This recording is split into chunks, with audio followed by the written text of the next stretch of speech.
एक बार फिर से आप सभी का स्वागत है मेरे प्यारे भाई बहनों। पिछले संदेश में हमने पुराने नियम की 17 पुस्तकों के विषय में एक परिचय लिया। अब उसके आगे की पुस्तकों का परिचय अब हम यहां से लेंगे। तो यहां पर अब देखते हैं कि तीसरा भाग पुराने नियम का शुरू होता है, जिसे हमने देखा कि पोइट्री की जो पुस्तकें हैं, जो कि 5 पुस्तकें हैं, जिनमें सबसे पहली हम अय्यूब नामक पुस्तक को देखते हैं।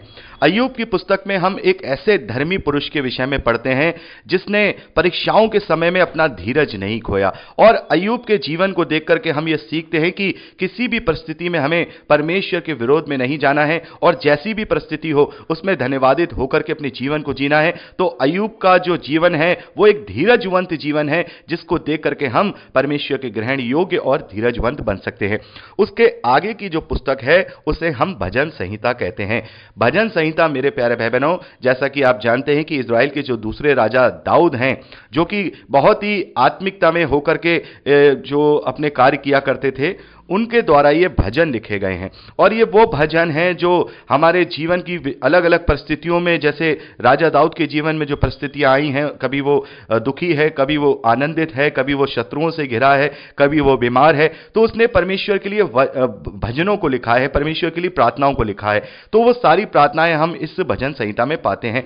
और हमारे सांसारिक जीवन के लिए ये प्रार्थनाएं बहुत ज्यादा योगदान करती हैं। जब हम इन्हें पढ़ते हैं, इन्हें पढ़ के परमेश्वर को क्लेम करते हैं, तो इनका जवाब हमें हाँ और आमीन में मिलता है। तो ये भजन संहिता अपने आप में एक बहुत ही एक ऐसी पुस्तक है जिनसे हम प्रार्थना करना सीख सकते हैं, जिनसे हम हर एक परिस्थितियों में कैसे परमेश्वर से प्रार्थना करें यह जान सकते हैं।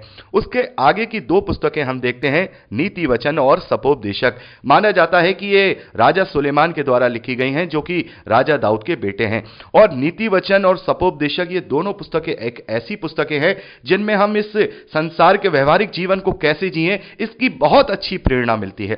खास तौर पर हम सपोपदेशक को जब पढ़ते हैं तो वहां पर एक जो राजा सुलेमान है, उनके जीवन का पूरा निचोड़ उन्होंने वहां पर दिया है। और उस पुस्तक को जब हम पढ़ते हैं तो वहां सबसे पहले ही वचन में, पहले दूसरे तीसरे वचन में राजा सुलेमान कहते हैं कि सब कुछ व्यर्थ है, व्यर्थ ही व्यर्थ है, सब कुछ व्यर्थ है। और राजा सुलेमान ने अपने पूरे जीवन का निचोड़, पूरा अपना जो एक्सपीरियंस है इस दोनों पुस्तकों में लेकर के दिया है। और ये हमारे आत्मिक जीवन के लिए भी उपयोगी हैं और हमारे सांसारिक जीवन के लिए भी बहुत उपयोगी हैं। उसके आगे की पुस्तक है जो कि 5वीं पुस्तक हम देखते हैं, वो श्रेष्ठ गीत है, जो कि हम इंग्लिश में सॉन्ग ऑफ सोलोमन बोलते हैं। इसमें मेरे प्यारे भाई बहनों, जब हम इसे पढ़ते हैं तो एक तरीके से यहां पर एक प्रेमी और प्रेमिका के संबंध को एक पोयम में, एक पोइट्री में पिरोया गया है।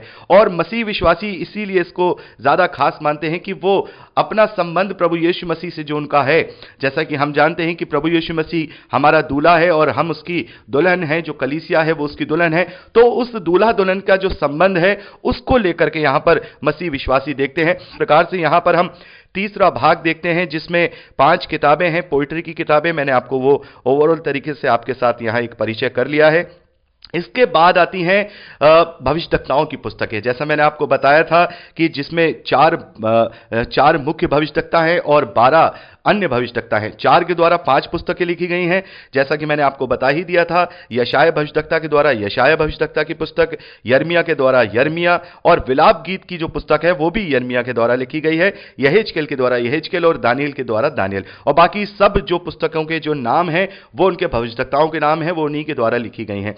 ये जो हमारे यहां जो ये 15 पुस्तकें हैं मेरे प्यारे बहनों, ये अपने आप में बहुत ही महत्वपूर्ण पुस्तकें हैं, क्योंकि इसमें कहीं ना कहीं बहुत सारी भविष्यवाणियों को हम प्रभु यीशु मसीह के विषय में देखते हैं। बहुत सारी भविष्यवाणियां, लगभग हम देखते हैं कि 300 भविष्यवाणियां तो हम देखते ही हैं, उन्हें आइडेंटिफाई करते हैं, लेकिन 300 से भी ज्यादा ऐसी भविष्यवाणियां हैं जो इंडिकेशन के रूप में प्रभु यीशु मसीह के विषय में लिखी गई हैं। और बहुत सारी भविष्यवाणियां, अंत के दिनों में होने वाली भविष्यवाणियां और इजराइल के इतिहास में घटित होने वाली भविष्यवाणियां बहुत ही अद्भुत रीति से यहां पर लिखी गई हैं। और खास तौर पर जब हम दानियेल भविष्यवक्ता की पुस्तक को पढ़ते हैं तो उसमें तो ऐसी भविष्यवाणियां लिखी गई हैं जो अद्भुत रीति से पूरी हो चुकी हैं। तो ये वही पुस्तकें हैं मेरे प्यारे भाई बहनों, जब इन्हें पढ़ते हैं तो हमारा विश्वास प्रबल होता है कि परमेश्वर ने अपने दास भविष्यवक्ताओं को पहले ही वो सारी घटनाएं बता दी हैं, जिनमें से अधिकतर पूरी हो चुकी हैं और अभी पूरी हो रही हैं, और हमारा विश्वास है कि भविष्य में भी वो वैसे ही पूरी होंगी जैसी पूरी हो चुकी हैं और जैसी पूरी हो रही हैं। तो ये सारी जो हम यहां 17 पुस्तकें पढ़ते हैं, ये भविष्यवक्ताओं की पुस्तकें हैं, और ये समस्त पुस्तकें परमेश्वर की वाणी हैं, क्योंकि यहां पर जो लिखा गया है उसमें ज्यादातर जो वचन है वो परमेश्वर की वाणियों के रूप में लिखा गया है। परमेश्वर ने अपने दास भविष्यवक्ताओं के द्वारा बातें की हैं, और उस प्रकार से यहां पर वो सारी भविष्यवाणियां लिखी गई हैं। तो मेरे प्यारे भाई बहनों, इस प्रकार से हमने पुराने नियम का एक ओवरऑल तरीके से सारी 39 किताबों का परिचय लिया है कि किस पुस्तक में क्या पाया जाता है और कौन सी पुस्तक किस लिए लिखी गई है। तो यहां पर अभी हमने 39 किताबों का, जो कि पुराने नियम से हैं, उनका परिचय ले लिया है। अब समय है कि हम नए नियम की 27 किताबों का परिचय लें। और मेरे प्यारे भाई बहनों, नए नियम का परिचय लेने से पहले मैं आपसे एक बात शेयर करना चाहूंगा। बहुत सारे भाई बहन ये सवाल करते हैं कि जब मसीही विश्वासियों के लिए जो पुराना नियम है उन पर वो लागू नहीं होता, तो वो बाइबल में लिया ही क्यों गया है? तो उसका जवाब यह है कि जैसे पौलुस कहते हैं कि पुराना नियम मसीही विश्वासियों के लिए एक शिक्षक के रूप में है, क्योंकि जब तक हम जड़ को ही नहीं समझेंगे तो हम फिर फलवंत कैसे होंगे। तो हमारा ये सब जानना जरूरी है, इज़राइल का इतिहास जानना जरूरी है, मानवता का इतिहास जानना जरूरी है, परमेश्वर की वाणियां जानना जरूरी है, घटनाएं जानना जरूरी है, क्योंकि बहुत सारी ऐसी बातें हैं जिनसे हम सीख सकते हैं। जैसे पौलुस कहते हैं कि पुराना नियम हमारे लिए शिक्षक है, तो ये पुराना नियम हमारे लिए शिक्षक है। ये हम इसे फॉलो नहीं करते हैं, लेकिन इससे शिक्षा जरूर लेते हैं। पुराने नियम मसीह विश्वासियों पर पाबंद नहीं है, ना ही मसीह विश्वासी इसको फॉलो करते, लेकिन इसमें से हम बहुत सारी ऐसी शिक्षाएं हैं जिन्हें लेकर के अपने जीवन को परमेश्वर के ग्रहण योग्य बना सकते हैं। और ये भी हमारा जानना जरूरी है कि मानवता का इतिहास क्या है और मानव किस तरीके से, जो मनुष्य है वो पाप में घिरा हुआ है। और पुराना नियम हमें बताता है कि जो मनुष्य है उसका आईना क्या है, वो अंदर से क्या है, किस कदर से मनुष्य पापी है। क्योंकि सारे प्रकार के जितने भी हम देखेंगे मनुष्यों ने गंदे काम किए हैं अपने जीवन में, वो पुराने नियम में दर्ज किए गए हैं, ताकि हमें पता लगे कि मनुष्य पापी है और एक भी धर्मी नहीं है, सभी ने पाप किया है। इस बात का हम इससे जान पाएं और इस बात के लिए हम परमेश्वर का धन्यवाद करने पाएं कि अब उसने जो हमें आजादी दी है, प्रभु यीशु मसीह के रूप में जो स्वतंत्रता दी है, उसका मूल्य हम जानने पाएं, उसका मूल्य हम जानने पाए। इसलिए ये पुरानी नियम की जो पुस्तकें हैं वो बाइबल में शामिल की गई हैं। तो मेरे प्यारे भाई बहनों, अब चलते हैं नए नियम की पुस्तकों की ओर। यहां पर जैसा कि मैंने आपको बताया था कि 27 पुस्तकें पाई जाती हैं, और ये 27 पुस्तकों को भी हम 5 भागों में ही डिवीजन करते हैं या इनका विभाजन करते हैं। सबसे पहले तो हम 4 पुस्तकों को देखते हैं। जो शुरुआत की 4 पुस्तकें हैं वो पहला विभाजन है, जिन्हें हम सुसमाचार कहते हैं। उसके बाद एक पुस्तक जो कि प्रेरितों के कार्य है, उसे हम इतिहास की पुस्तक कहते हैं, जो कि दूसरा विभाजन है। उसके बाद की जो 13 किताबें हैं, रोमियो की पत्री से लेकर के फिलोमोन की पत्री, ये जो 13 पुस्तकें हैं, ये तीसरा विभाजन है, जिसे हम पौलुस के द्वारा लिखी गई पत्रियां कहते हैं, जिन्हें पौलुस प्रेरित ने लिखा है। और उसके बाद की जो 8 पुस्तकें हैं, इब्रानियों की पत्री से लेकर के यहूदा की पत्री तक, ये भी पत्रियां हैं, लेकिन ये अन्य चेलों के द्वारा, अन्य प्रेरितों के द्वारा कलीसियाओं और विभिन्न लोगों को लिखी गई हैं। तो ये चौथा विभाजन है। और 5वां विभाजन हम भविष्यवाणी की पुस्तक को देखते हैं, जो कि सबसे अंतिम और बहुत ही महत्वपूर्ण पुस्तक है, जिसे हम प्रकाशित वाक्य, इंग्लिश में रिवीलेशन कहते हैं। ये एक पुस्तक जो कि 5वां भाग है, ये भविष्यवाणी की पुस्तक है। इसमें आने वाले समय में, अंत के दिनों में जो घटित होने वाली घटनाएं हैं, उसके विषय में वर्णन मिलता है। तो अब हम विस्तार से बात करेंगे। सबसे पहले तो पहला विभाजन हम देखते हैं, जिसमें 4 पुस्तकें हैं, जिन्हें हम सुसमाचार कहते हैं, जिसमें सबसे पहले हम मती रचित सुसमाचार को देखते हैं, बाद में हम मरकुस रचित सुसमाचार को देखते हैं, फिर हम लूका रचित सुसमाचार को देखते हैं, फिर हम यूहन्ना रचित सुसमाचार को देखते हैं। तो ये सुसमाचार की पुस्तकें क्या है? मेरे प्यारे भाई बहनों, सुसमाचार की पुस्तकें ये गवाही की पुस्तकें हैं। यहां पर 4 अलग अलग जो प्रभु के चेले हैं और जो प्रभु के दास हैं, उनके द्वारा ये 4 अलग अलग गवाहियां दर्ज की गई हैं, जिसमें प्रभु यीशु मसीह के इस धरती पे प्रथम आगमन या उनके जन्म से लेकर के उनके स्वर्गारोहण की सारी घटनाएं लिखी गई हैं कि कैसे उसका अद्भुत रीति से जन्म होता है, कैसे वो सेवकाई करते हैं, कैसे वो अपने उपदेश देते हैं, कैसे उन्होंने उन्होंने आश्रय किए हैं, कैसे वो हम सब लोगों के लिए, हम सब मानव जाति के लिए क्रूस पर चढ़ते हैं और कैसे वो तीसरे दिन जी उठते हैं। इन सभी की घटना यानी कि प्रभु यीशु मसीह के पूरे एक जीवन के रूप में, एक जीवनी के रूप में हम इन सुसमाचारों को देखते हैं। और यही हमारे लिए सुसमाचार है कि प्रभु यीशु मसीह मेरे और आपके पापों के लिए मरा, वो गाड़ा गया और वो मुर्दों में से तीसरे दिन जी उठा। यही सुसमाचार है और यह सुसमाचार 4 अलग अलग लोगों के द्वारा एक गवाही के रूप में दर्ज किया गया है। मेरे प्यारे भाई बहनों, यहां पर हम सबसे पहले जो पुराने नियम की जो माफ कीजिएगा नए नियम की जो पुस्तक देखते हैं, मत्ती रचित सुसमाचार, और उसके बाद हम देखते हैं मरकुस रचित सुसमाचार। लेकिन मेरे प्यारे भाई बहनों, जो सबसे पहले सुसमाचार लिखा गया है, मैं आपको बताना चाहूंगा, बाइबल में तो जो लिया गया है वो सबसे पहले मत्ती रचित सुसमाचार को लिखा गया है, लेकिन जो सही मायने में तारीख के हिसाब से जो सबसे पहले सुसमाचार लिखा गया है वो मरकुस रचित सुसमाचार लिखा गया है। मरकुस का सुसमाचार सबसे पहले लिखा गया है क्योंकि वो शॉर्ट में लिखा गया है और उसे लगभग हम ये समझते हैं कि 50 एडी के आसपास, 50-52 एडी के आसपास मरकुस का जो सुसमाचार है वो मरकुस के द्वारा लिखा गया है।